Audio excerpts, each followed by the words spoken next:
Welcome to GoodChristadelphianTalks. I'm Levi. And I'm Chris. And I'm Brian. Thank you for joining us this week. On this podcast, we select one talk a week to help us get the Bible in our daily newsfeed. We post a new episode at the start of each week with a short intro beforehand to kind of set the stage for the talk you're about to listen to. And now, let's talk more about this week's talk.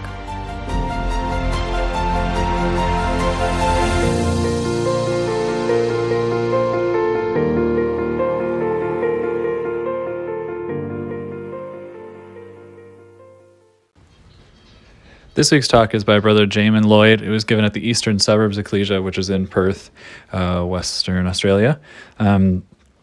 We don't have a title on this talk, just the talk was sent to us by a listener, so thank you very much for the contribution. The title on the file was Esther 2. Jamin doesn't mention a title, but we're going to include blessings in the title because that is clearly his subject.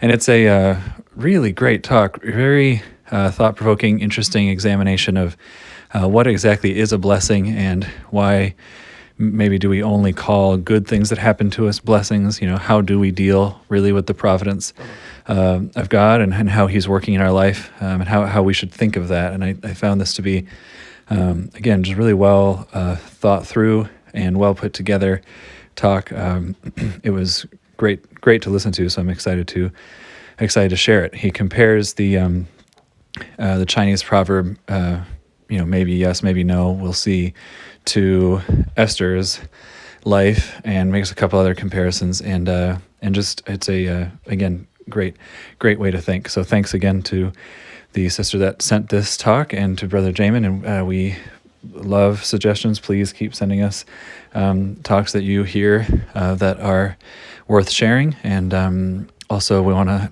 remind everyone about the YouTube channel. If you would rather listen to the talks on YouTube, we now are on YouTube at GoodChristadelphianTalks. And also wanted to thank, we had a volunteer who's going to be taking over posting on the extended Good Christadelphian Talks extended podcast stream, which is whenever there's a talk that we've pulled one talk out of the series, we'll be able to post that whole series. So it's that is also there. We haven't posted since in a long time, just because it's a tedious job, but we're thankful that we have a helping hand for that. So look, if you haven't subscribed to Good Christadelphian Talks Extended, you can do that if you'd like to get more talks. So with that, here is Brother Jamin Lloyd on blessings.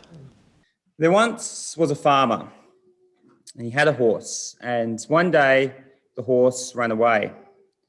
And that evening, all of his neighbours came together and they said, "What a shame. What a shame that your horse has run away. We're sorry to hear this. It's a real pity." And the farmer said, "Maybe." And the next day, his horse returned, and it brought with it 7 wild horses. And everyone came together that evening and said, "What a blessing it is that your horse has returned and brought with it these extra 7 horses. Now you have 8 horses. What a blessing." And the farmer said, "Maybe." The following day, his son was trying to break one of the wild horses, and while he was riding it, the horse bucked and threw him off, and he broke his foot. And everyone came together and said, what a shame it is that your son has broken his foot." And the farmer said, "Maybe." And the following day, the conscription officers came looking for conscripts for the army. And they rejected the man's son because of his broken foot. And all of the neighbours came together and said, "Isn't it a blessing that your son had broken his foot so that he doesn't have to get conscripted for military service?" And the farmer said, "Maybe." We often hear people in their prayers talk about what a blessing it is that we live in a country free from persecution. Or before suppers, we thank God for the blessings of the abundant food that we have. We've got so much food that we don't know what to do with it, more food than many other people in the world have. What a blessing. But what does this really mean? What do we mean when we say this? Is it a blessing that we live in Australia, or is it just the fate of our birth? Is it a blessing that we have an abundance of food at supper time? Or are we just trying to tell ourselves that our affluence and our love of food are from God? After all, if we say that we are blessed because we live in Australia, there are 23 million other people who live here with us. Are they blessed by God as well because they get to live here? What about the 23 million people who happen to be born in Syria, who don't have the freedom that we have, who don't have the abundance of foods? Does God hate them? Has he not blessed them? I was talking to Em about this, and she told me a story about Ecclesia over East who sponsors Fiji, and they had a camp at Rathmines, and they flew one of the ladies over from Fiji, and before the start of the fraternal dinner at the Bible school, prayers were offered prayers of thanks for the blessing of all the food that we were about to partake of. And Em said she remembers seeing this Fijian lady in tears at the end of the fraternal, at the 5 wheelie bins filled with thrown away food at the end of the supper. How is it that we're treating these blessings that we've been given from God? Are we wasting them? Are we wasting the opportunity that we have for freedom of worship and freedom of preaching? Are we wasting the gifts and the blessings of the food that we have? This morning, I want to consider, to begin with, the story of Esther. We all know how the story of Esther begins. King Ahasuerus is throwing this massive party that lasts for 6 months. And all of his officials are there. And he's showing off the wealth of his empire. And at the end of this 6 months, he throws another party that lasts a week. And this time it's for all of the people of the city. Right at the end of this party, he demands that his wife, the Queen Vashti, comes so that he can show her off as well. Just as he's been showing off all of his possessions, he now wants to show off his wife. And she refuses to come. And this angers the Queen so much that he removes her from being queen, and he orders that officers go out throughout the empire to search for all of the beautiful young maidens that they can find so that Ahasuerus can have a new queen.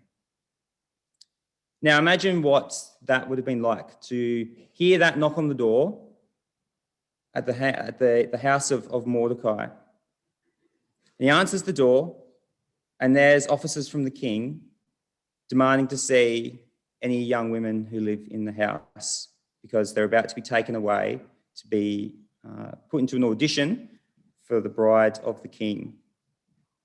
Think about the king that has been depicted so far. He is proud, showing off all of his possessions. He is quick to anger. He is drunk. And he treats his wife like a possession. And the officers are there at the door saying, bring out your beautiful young women so that we can take them away to audition to become the next Vashti, the next queen.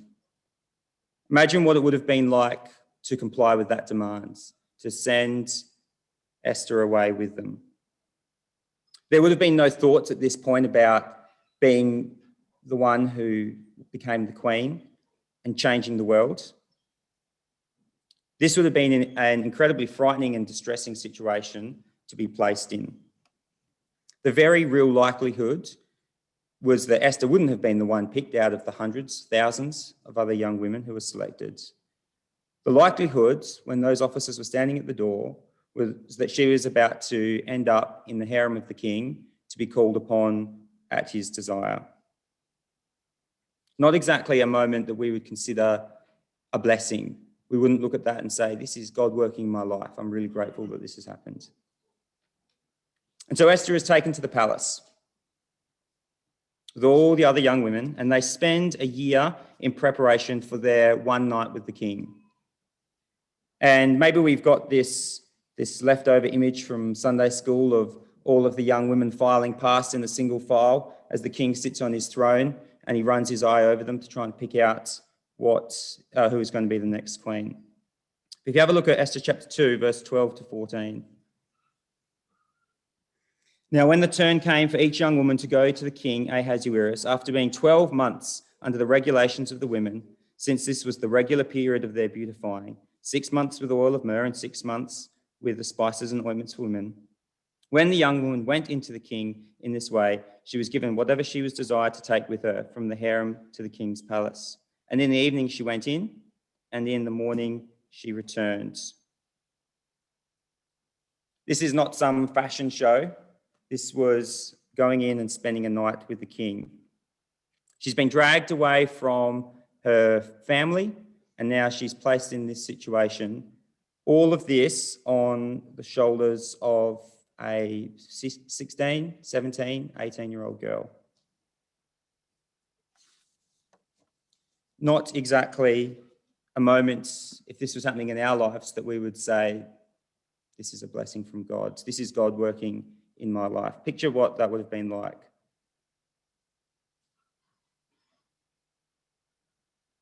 It's easy to see the moment where Esther becomes queen as a blessing from God. It's easy to see that moment there as God working in our lives, God working in Esther's life. But the bits that come before it, the uncertainty, the confusion, there was no precedent for this. What was Esther supposed to do?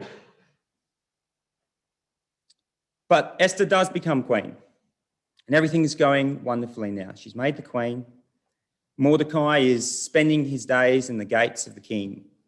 And while to our ears this might not sound like a blessing, sitting in a dusty gate, this was the place where prophets prophesied, where people met to discuss the events of the day, to discuss their opinions. This is Mordecai is a man of leisure, probably looked after by Esther as the queen. And so we can look at this moment in the story and say, this feels like a blessing. Esther is the queen. Mordecai is a man of leisure. He's able to sit in the gate and discuss politics and talk with the people of the day. Everything is going wonderfully. But then disaster strikes. Ahasuerus promotes Haman above all the other officials. And now he gets to ride through the gates where Mordecai sits every day, and everyone has to bow down to him.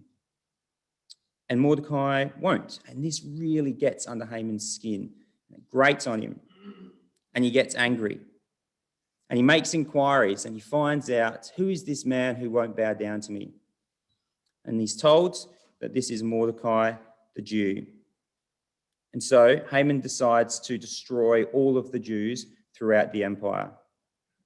He goes to the king, and he seeks letters granting him permission to destroy all of the Jews on the 13th day of the 12th month. But he wants to deal with Mordecai personally. So he goes home and he builds a huge stake on which he plans to execute Mordecai. And before long, the letters from Haman arrive, and everyone knows that Haman has it in for the Jews and that he is about to kill them. And this news gets back to Mordecai and to Esther. And they discover that the Jews are going to be killed. Surely before long, people will put two and two together and remember Mordecai was the man who came with Esther when she became to be queen. Before long, everyone will know that Esther is a Jew as well, and surely she will be put to death. And once again, Esther is in a place that we wouldn't think of as being a blessing from God.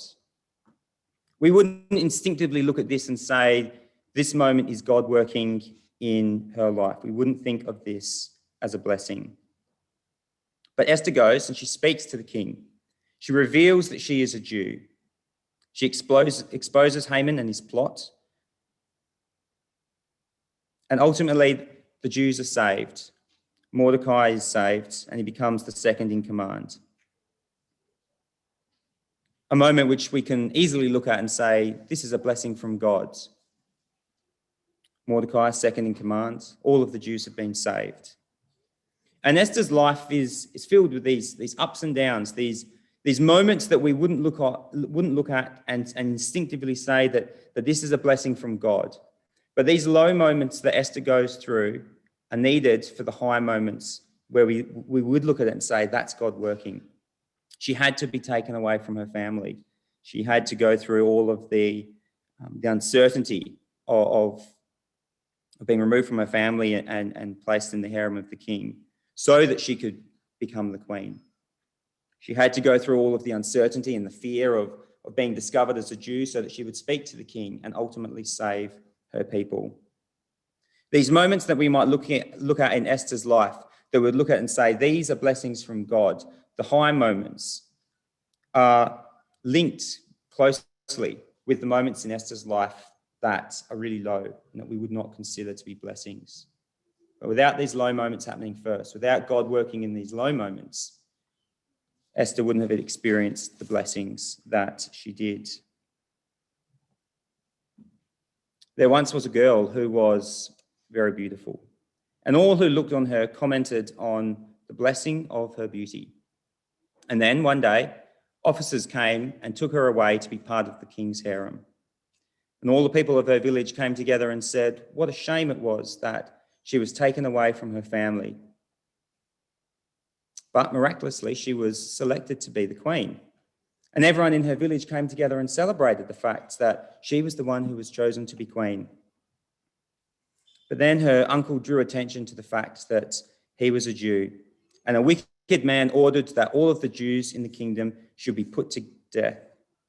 And the people from her village came together and they were afraid, and they spoke about the fact how that because Esther was the queen and her high profile had drawn attention to the fact that her uncle was a Jew, that they would all now suffer and be put to death. But that young girl went and spoke to the king. She saved her people, and everyone came together and said what a blessing it was that she had been made queen. Hopefully you can start to see the connection between those two little stories. There are moments in our lives that on the surface, we may not consider them as blessings. We might not think of them as God working in our lives. We often think about blessings as positive things, as things that make our life easy. We say we're blessed to live in a country where we're free to practice our religion. We're blessed because we have an abundance of food. And I'm not saying that we shouldn't and we can't be grateful for those things, and maybe they are blessings. But we can't limit our understanding of what blessings are to simply being those things, to simply being the things in our life that give us ease, that give us comfort, or that make our life in some way better. There are moments in Esther's life where she is brought low, where there's confusion and she doesn't know what's happening. Moments that we wouldn't think of as blessings, but it's God working in her life to bring her to a place where he is able to extend moments in our life that we would typically think of as blessings. And those moments are linked together. Let's consider another character that goes through a similar experience. Turn back to Genesis. Genesis chapter 12.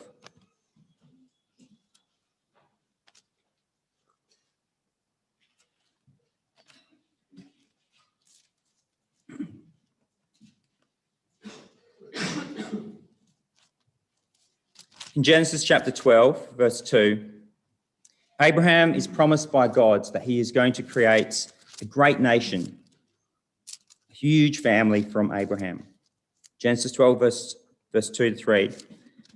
God tells Abraham, I will make of thee a great nation, and I will bless thee. I will make thy name great, and thou shalt be a blessing. I will bless them that bless thee, curse them that curse thee, and in thee shall all families of the earth be blessed. But there's just one problem. Abraham has no children.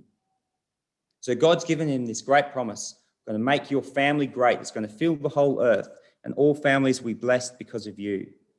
But Abraham has no child. And then later on, Genesis chapter 17, God comes to Abraham again, and he says, verse 15 to 16, God said to Abraham, as for Sarah your wife, you shall no longer call her Sarai, but Sarah shall be her name. And I will bless her, and moreover, I will give you a son by her. I will bless her, and she shall become nations. Kings of people shall come from her. And so God comes and he reaffirms this promise to Abraham. He says, yes, you are going to have a large family. It's going to fill the earth. Everyone is going to be blessed because of your family. And he promises this time that there is going to be a son. This is how this blessing is going to be enacted. Finally, the child comes, and he grows steadily until one day he's a young man. And God comes to Abraham again and he says, I need you to sacrifice your child. It's easy for us to read that in hindsight and say, yes, Abraham believed in the resurrection and he knew that God could just resurrect his son. It's easy to say that in hindsight, but imagine what that would have been like for Abraham in that moment. God's appeared to him multiple times, promised him this family which is going to fill the earth, in which all families of the earth are going to be blessed. It's going to come through Isaac. It's going to come through this son. And now God is saying, I want you to kill him. Imagine how confusing this would have been for Isaac, trying to grapple and trying to understand what it is that God was doing here. This moment here is not exactly a moment that we would look at and say, this is a blessing. This is a confusing, deep, dark moment in Abraham's life as he's grappling with what it is that God is trying to achieve. He's made these promises of a family. It's going to come through Isaac, and now he wants me to kill him. But Abraham trusts in what God says. And he's going through with the sacrifice. And then at the last minute, God intervenes. And he shows Abraham the ram in the thicket. And he turns this low moment of confusion and darkness in Abraham's life, this moment where he's been asked to kill his son, he turns it into a reaffirming of the blessings. Turn over to Genesis chapter 22.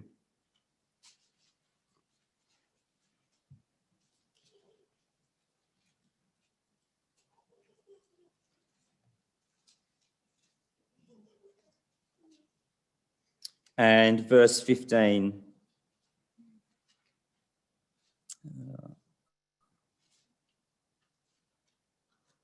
Verse 16.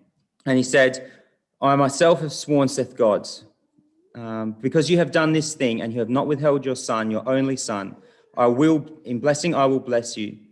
In multiplying, I will multiply your seed as the stars of the heaven and as the sand which is upon the seashore. And thy seed shall possess the gate of his enemies. And in thy seed shall all nations of the earth be blessed, because you have obeyed my voice. And so this dark, confusing moment in Abraham's life, where he's been promised a huge family that's going to fill the earth and all families will be blessed. And God is now asking him to sacrifice his son. This confusing moment, God turns this dark, confusing moment into another blessing for Abraham. And he says, you've trusted in me. I will bring about the blessing which I have promised to you. And I just want to springboard from this moment in Abraham's life to quickly think about the blessings that were given to all of the patriarchs. I'll just read through them quickly. So we're told in verse 18 of this chapter that Abraham is told, in thy seed shall all nations of the earth be blessed, because you have obeyed my voice. What was the promise that was given to Isaac? Sojourn in this land, and I will be with you. I will bless you. I will give you all of these nations, all of these lands. I will make thy seed to multiply, and thy seed shall be all the nations of the earth will be blessed, because you have kept my commandments, my statutes and my laws. The promise to Jacob, thy dust shall be as the dust of the earth, and you shall spread abroad to the west, to the east, to the north, and to the south. And in thee and in thy seed shall all families of the earth be blessed. I will bring them into this land, and I will not leave them. The promise to David, I will appoint a place for my people Israel, and I will plant them there that they may dwell. And thy house and thy kingdom will be established forever, and thy throne shall be established forever. All of the blessings that God gives to the patriarchs, all of these promises, revolve around bringing vast numbers of people together into an eternal land with an eternal kingdom under an eternal king. These promises, these blessings, are all pointing forwards to a future kingdom. The patriarchs, when they were given their promises, they didn't receive anything in the present day. It was all pointing forward to a future blessing. On a side note, three of the first 5 times that God pronounces blessings occur in Genesis. And all of these promises as well, all of these blessings are pointing forward to the same thing. I'll read them out to you. Genesis 1, verse 22. God blessed them and he said, be fruitful and multiply and fill the waters. In verse 28, God blessed them and said, be fruitful and multiply, replenish the earth and subdue it. In Genesis 9, God blessed Noah and his sons, and he says, be fruitful and multiply and replenish the earth. Now, you may or may not remember back last year when we had a look at the Garden of Eden and how God is calling man to continue his work. So just as God has started this creative work in the garden, he takes this wild and waste world, and through the power of his word, he transforms it into a garden. And he gives that command to man, and he says, I want you to go out into the world and do the same thing. Be fruitful, multiply, replenish the earth. I want you to take this command or this work that I've started, and I want you to continue and fill the world with people who are going to bring honor and glory to me. Once again, it's pointing forward to this future time when there is going to be a world filled with people who are bringing honor and glory to God. This idea of the blessings are constantly drawing our minds forward. It's not about blessings in the here and now. The blessings are constantly dragging our mind forward to a future kingdom, not about material blessings now.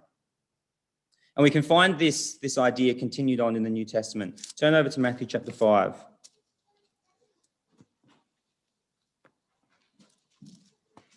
We had a look at these not that long ago, so we won't spend too long here. But let's just refresh our memories about what these blessings were. Matthew 5, verse 3. Blessed are the poor in spirit, for theirs is the kingdom of heaven. Blessed are those who mourn, for they shall be comforted.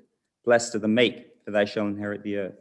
Blessed are those who hunger and thirst for righteousness, for they shall be satisfied. Blessed are the merciful, for they shall receive mercy. Blessed are the pure in heart, for they shall see God. Blessed are the peacemakers, for they shall be called sons of God. Blessed are those who are persecuted for righteousness' sake, for theirs is the kingdom of heaven. Blessed are you when others revile you and persecute you and utter all kinds of evil against you falsely on my account. Rejoice and be glad. This on face reading is not exactly a positive list, is it? I mean, it doesn't say those who love God will be blessed with safety. Those who love God will be blessed with a successful career. And this list is not a list of things that we would typically want to strive to be.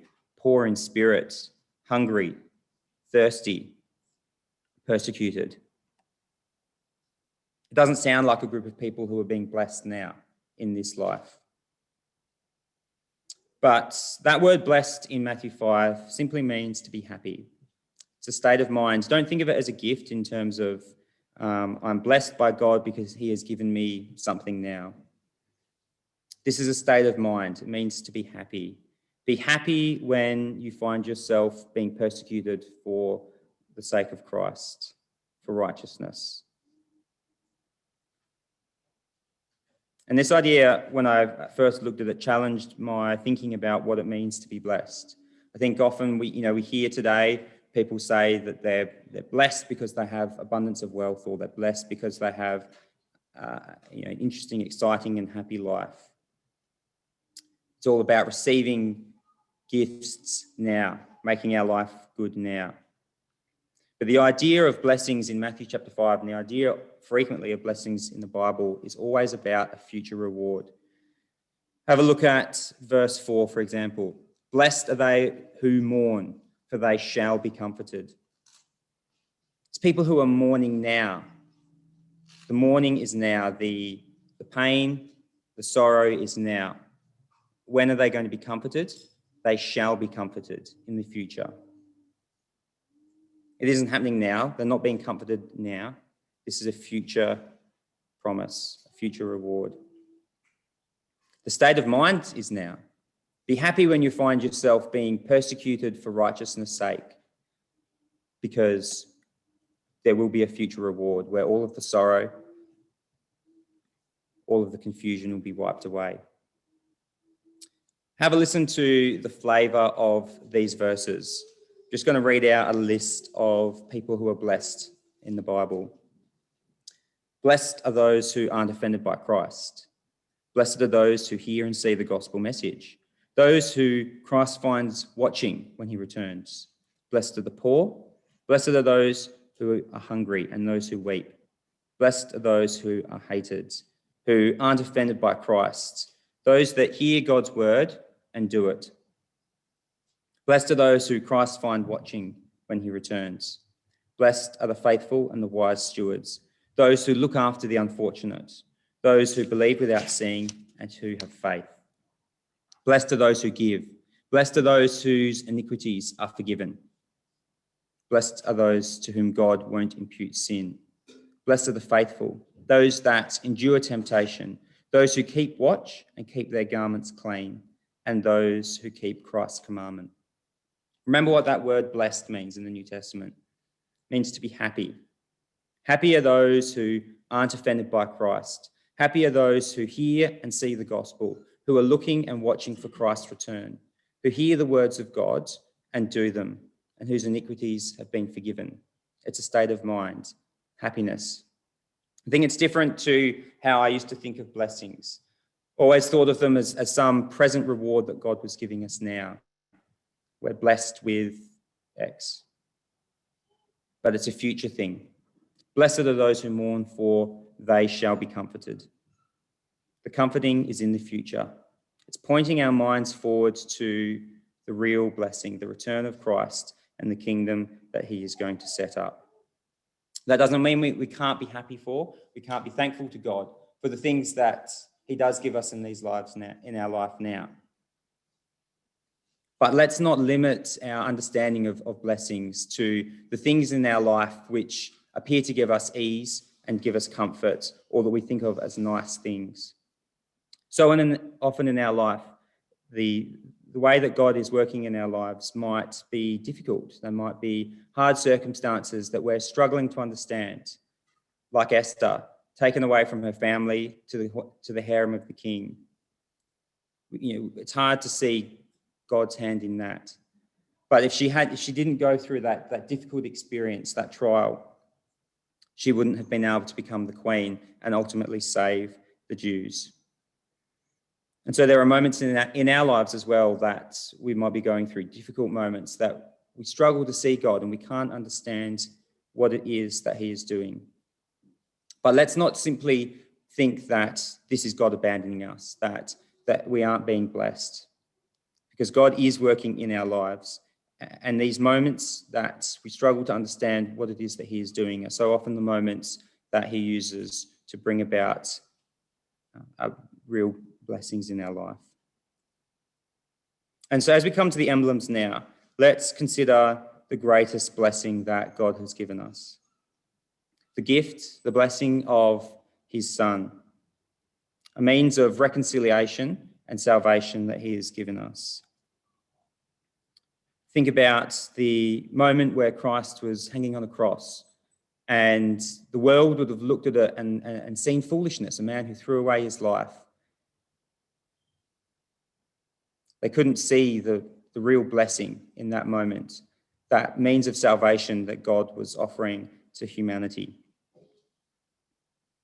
So what is it that we are doing with the blessings that God has given us? Are we wasting or are we using them? Are we making full use of the blessing that we claim to have of the freedom to practice our religion and to preach? Are we making use of that time, that freedom and that blessing, or are we wasting it? Are we making full use of the food that we've been given and the abundance of money? We so often say that it's a blessing, but what are we doing with it? And what are we doing with the ultimate blessing, the means of salvation that we have been given in Christ? Are we making full use of this blessing, or are we wasting that as well? There was once a carpenter who had a wonderful career. He made all manner of wooden furniture. He constructed homes all over the city, and everyone came to tell him what an amazing craftsman he was. When he reached the age of 30, he abandoned his business to wander the wilderness, to preach and to teach people. And those from his village came together and said, "What a shame that he's thrown away the blessing of a wonderful, promising career that he had." But the carpenter's message and his care and compassion that he showed to people resonated with the people. and they came to him in droves. And the people from the carpenter's old village came together and they said, what a blessing it is that the carpenter's message is being heard and so many people are following him. But this attention and the following that the carpenter had received reached the ears of the religious leaders at the time, and they were angry about it. So they sent men to arrest the carpenter, and they tried him and they crucified him. And people from the carpenter's old village walked past the place where he was crucified, and they wagged their heads and they said, what a shame it was that he threw away his life.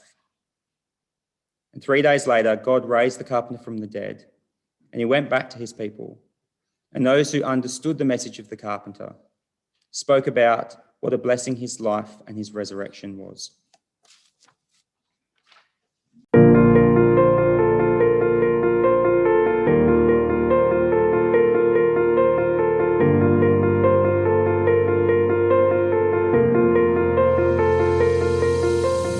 Thank you for listening to the Good Christadelphian Talks podcast. We hope this talk helped you in your walk. If you would like to hear more, please subscribe for new episodes and leave a review in Apple Podcast or whichever service you are using to help more people find the show when they search for it. If you enjoyed this particular talk, please share it with someone who you think might enjoy it as well. For show notes on the talk you just listened to, visit our show page at anchor.fm/GCT or check the show notes section of your podcast player. Please share your thoughts on the talk from this week on our Facebook or Instagram pages, where we are at GoodChristadelphianTalks, on Twitter, where we are at GCT_podcast, or leave a comment on our YouTube channel, where these talks are posted as well. If you know of a great talk, we want to know about it too. Send a suggestion to our email at goodchristadelphiantalks@gmail.com, or message us on any of our social media accounts. Thank you for listening, God bless, and talk to you next week.